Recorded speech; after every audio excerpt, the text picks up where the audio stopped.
1 year ago today, I was doing what every broke car enthusiast does, endlessly scrolling on Facebook Marketplace looking for a cheap, reliable daily driver under $7 grand. And my goal was to find a truck. It sounds easy, right? But not exactly. Because it seems like every single truck or SUV that I looked at had 300,000 miles on it, and enough rust to the point that it was pretty much ready to return to Earth. And after weeks of endlessly searching, I was coming back with nothing, and I was running into a big issue. These were my two daily drivers at the time, and let me tell you, this one was not fun in the rain. Then I suddenly stumbled across this, something I've never even considered, a 2007 Toyota Avalon. And over the last year, this has been one of my favorite cars that I've ever owned. And I have to admit, for the price point, the Avalon is one of my favorite cars too. It's hard to believe that my son enjoys this car so much, knowing that he's had over 20 vehicles already, some high horsepower ones, some brand new ones, maybe a few crummy ones in there as well. And we're gonna get into talking about the Avalon, but first we need to introduce ourselves. Hello everyone and welcome to Performance on Wheels. My name is Todd, my son Austin and I,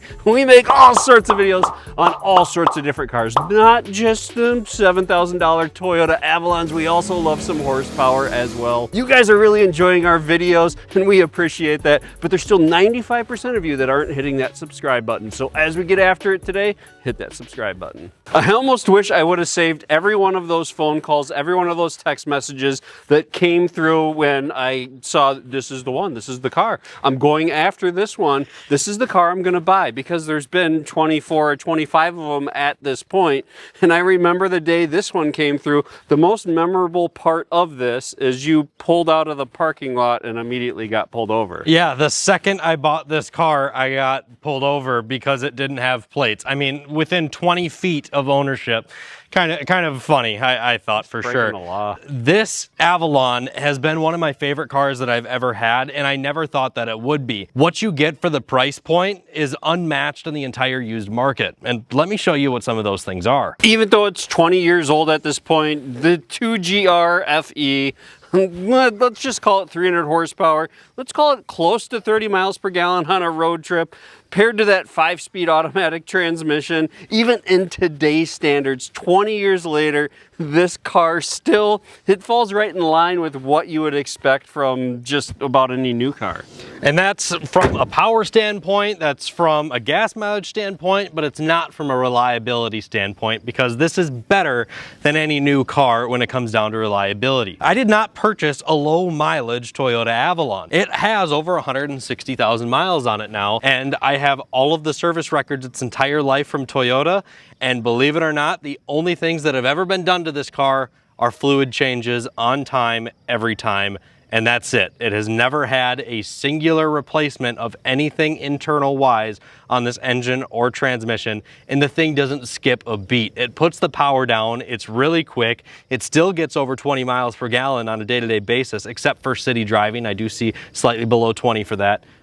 That's impressive, ladies and gentlemen. There's not many cars out there that you can go buy with high 100,000 mile, 200,000 mile, and they just run and drive with basic maintenance. And when you do need to work on them, parts are super readily available, because this is essentially one of Toyota's most mass-produced engines and one of their best engines of all time. I know there's many of you thinking, you guys are car enthusiasts. What are you doing enjoying a 20-year-old Toyota Avalon? We want to see new stuff. Well, let me tell you, it was a handful of years ago when I made the decision and Austin both made the decision that chasing those car payments just wasn't much fun. And those new cars really weren't that impressive at the end of the day.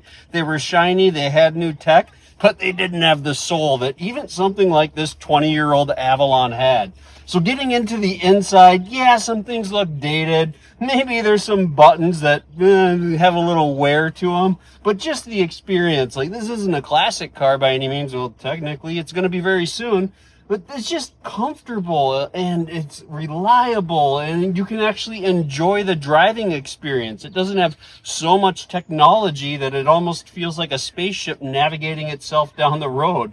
So you pay cash for it. It's reliable. You're not working for the man trying to keep up with your car payment. This stuff's really cool, and it gives you the ability to maybe keep a little horsepower in the garage for when you want to let the hair down. But honestly, it is more than that. This is a well-designed car. See, back when the Toyota Avalon came out, this was kind of not necessarily the flagship here in North America, but it was towards the top of Toyota's lineup.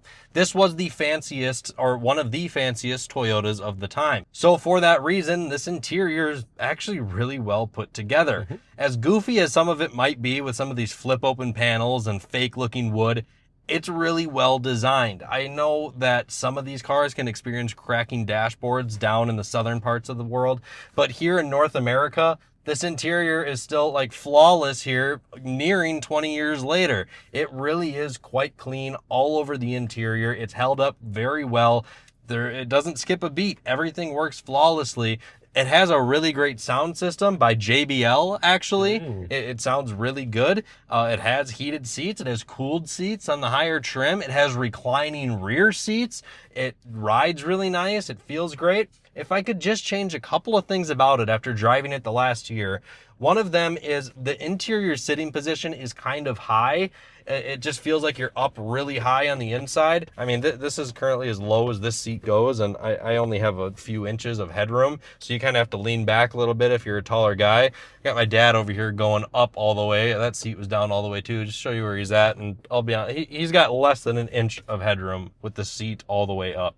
All the way down, it's once again, just like on my side, he's got, maybe it looks like your seat might go a little bit lower, but it is a very high sitting position. But that's really all I have to it. I have no complaints after driving this last year. When I first bought it, I thought some stuff was really weird, but after experiencing it and living with it on a day-to-day basis, this is just really well put together. Since 1 year ago, I have put 13,000 miles on this car, and it's been pretty much me behind the wheel for all of those miles. Multiple road trips up to Duluth. We're from the Minneapolis area here in Minnesota, and we've also taken it on a couple other trips as well.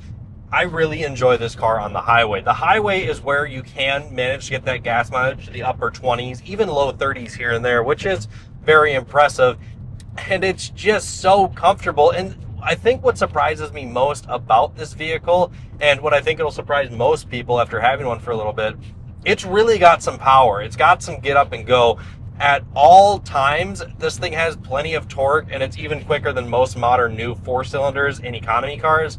It really is quite quick, and it's perfect for getting on highways, merging in traffic, or even getting around some guy that's driving like a maniac. This is a fantastic car for both powertrain purposes, gas mileage purposes, and just cruising around town. Now, I will admit, since I did put those aftermarket coilovers in, this car got a little bit bumpier than it is stock, so it does ride relatively smooth stock.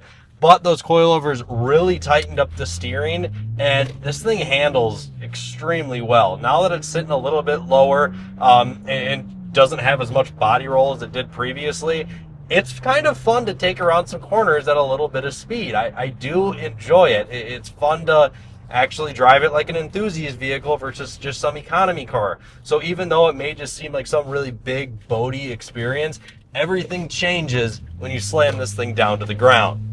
When you bought this car, it was from a 90-plus-year-old that essentially couldn't drive anymore. It was their brand new car that they drove to and from Arizona. So it never saw a Minnesota winter. Underneath this thing looks like a brand new off-the-showroom Avalon from 2007. And it's not only the body that looks clean from underneath. There's really no seeps, no leaks. The suspension looked like it was brand new still. It's just a very well designed, very well engineered car for longevity and reliability. Ultimately, it's kind of like an engineering marvel to some degrees. I would totally agree, and I think a big part of that is what's on the outside. Let's go check it out. And what might that be, you ask? Well, it's the length. I actually think that the outside of this car was pretty ugly in my personal opinion. Some people really like it. If it's not your cup of tea, it's not your cup of tea. It just comes down to personal opinion. I've never liked the front end of this car, but I do like the back end. I think it's a nice looking rear, and that's where all of the Avalon just comes together to make the ultimate daily driver.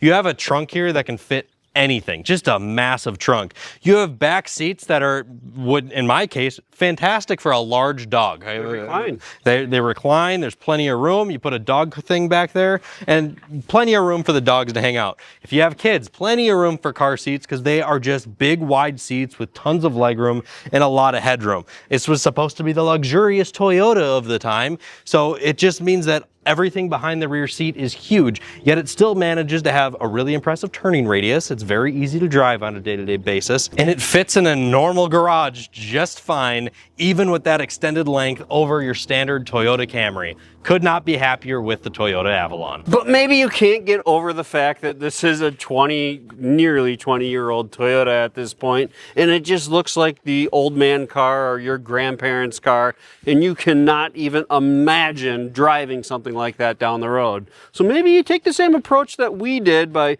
putting some coilovers and modernizing that suspension, throwing in some new lights, so the LED lights all around make it look like a brand new car, a little Apple CarPlay here and there, and give it a little rumble out back so you can keep up with the Joneses a bit.